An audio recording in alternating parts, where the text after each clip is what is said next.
கடலிலே எல்லையை வறுத்து அவர்கள் எப்படி மீன் பிடிக்க முடியும்?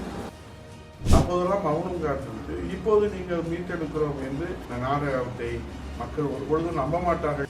திரைப்படம் மூலம் மேலும் மேலும் பிரச்சனைகளை பெரிதாக்கும் வகையிலே கேரளா தளத்திலே செயல்பட்டு வருவது நமக்கு கவலை அளிக்கிறது. நம்முடைய உரிமை பறிபோய் இருக்கிறது. அதனால் இன்றைக்கு மீனவர்கள் படுகிற துன்பங்கள், துயரங்கள் நாம் சொல்லால் வடிக்க முடியாது. உயிர் பறிபோவது மட்டுமல்ல, படகுகள், உடைமைகள் என்று உயிரும் உடைமையும் பறிபோகிற ஒரு நிலைமையை நாம் பார்க்கிறோம். கடலிலே எல்லையை வகுத்து அவர்கள் எப்படி மீன் பிடிக்க முடியும்? ஆகவே இந்த பிரச்சனைக்கு மூல காரணமாகவும் முழுமுழு காரணமாகவும் திமுக தான் இருக்கிறது என்பதை புரட்சித் தலைவர் இதய அம்மா அவர்கள் தெளிவாக சொல்லி, எந்த அரசு மத்தியில இருந்தாலும் இதற்கு தீர்வு காணுவதற்கு தயக்கம் காட்டுவதை உணர்ந்த புரட்சித் தலைவர் அம்மா அவர்கள் கழக பொதுச் செயலாளராக அனைத்து இந்திய அண்ணா திராவிட முன்னேற்ற கழகத்தின் சார்பிலே ஒரு உச்ச நீதிமன்றத்தில் வழக்கை தொடுத்தார்கள். 2011 அம்மாவுடைய ஆட்சி மலர்ந்ததற்கு பிறகு வருவாய்த்துறையை அதிலே அன்றைக்கு அரசின் சார்பிலே இணைத்துக் கொண்டார்கள். இதுதான் உண்மை நிலவரம்.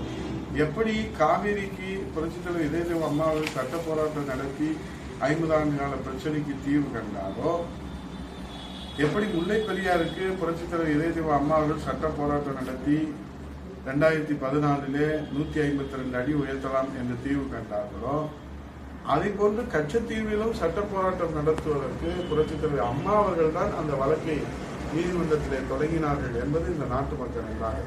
மாண்புமிகு எதிர்கட்சி தலைவர் ஒரே கேள்விதான் கேட்டார்.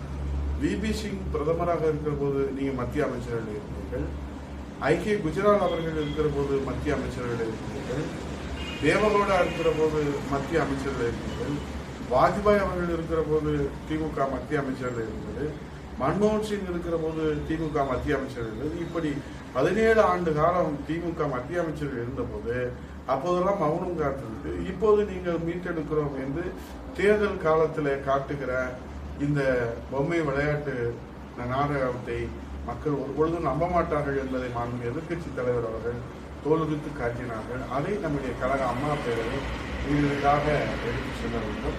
அதோடு தற்போது தென் மாவட்டத்திலே ஒரு பதட்ட நிலையை நாம் பார்க்கின்றோம். எம்ரான் படத்திலே முல்லை பெரியார் அணை குறித்து ஒரு சர்ச்சை வசனங்கள், அந்த வலுக்கும் எதிர்ப்பை கண்டுகொள்ளாமல் இந்த திமுக அரசு இருக்கிறது. எப்போதும் போல அது மௌனம் காத்து வருகிறது.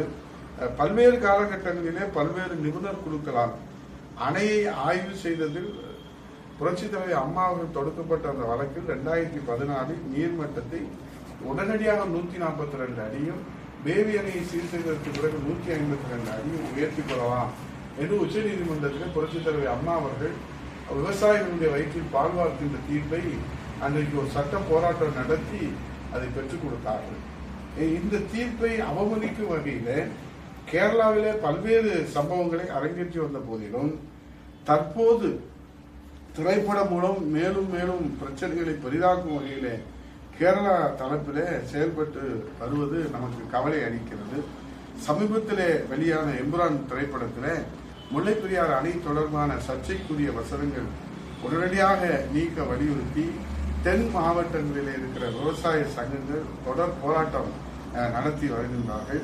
பிரச்சனை விஸ்வரூபம் எடுத்து வரும் நிலையிலே திமுக அரசு எவ்வித கருத்தும் சொல்லாமல் மௌனம் காத்து வருவது நமக்கு மிகப்பெரிய கவலையும் வேதனையும் ஏற்படுத்துகிறது.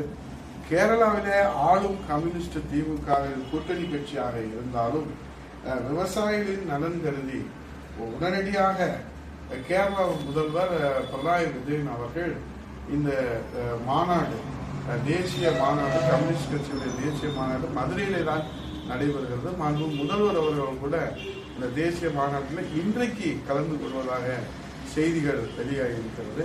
ஆகவே கேரளா முதல்வர் மாண்புமிகு பினராயி விஜயன் அவர்களோடு கலந்து பேசி இந்த எம்ரான் திரைப்படத்தில் இடம்பெற்றுள்ள இந்த சர்ச்சைக்குரிய ஆதாரம் இல்லாத, அடிப்படை ஆதாரம் இல்லாத அந்த வசனங்களை நீக்க நடவடிக்கை எடுக்க வேண்டும் என்ற எதிர்பார்ப்பிலே விவசாயிகள் இருக்கிறார்கள். ஆகவே இது குறித்தும் மாண்புமிகு முதல்வர் அவர்கள் எப்போதும் போல தமிழகத்துடைய ஜீவாதார உரிமைகளுக்கு குரல் கொடுக்காமல் மௌனம் காப்பது அது சாமர்த்தியத்தனமாக அவர் நினைத்தாலும் கூட அது நமக்கு மிகப்பெரிய பின்னடைவை ஏற்படுத்தும் என்பதை மாண்பு முதல்வர் அவர்கள் உணர்வார்கள் என்பதை விவசாயிகள் நம்பிக்கையோடு போராட்ட களத்திலே போராடி கொண்டிருக்கிறார்கள். இதுபோன்ற செய்திகளை மேலும் தெரிந்து கொள்ள எங்களது யூடியூப், Facebook மற்றும் Twitter ஆப்களை சப்ஸ்கிரைப் செய்யவும்.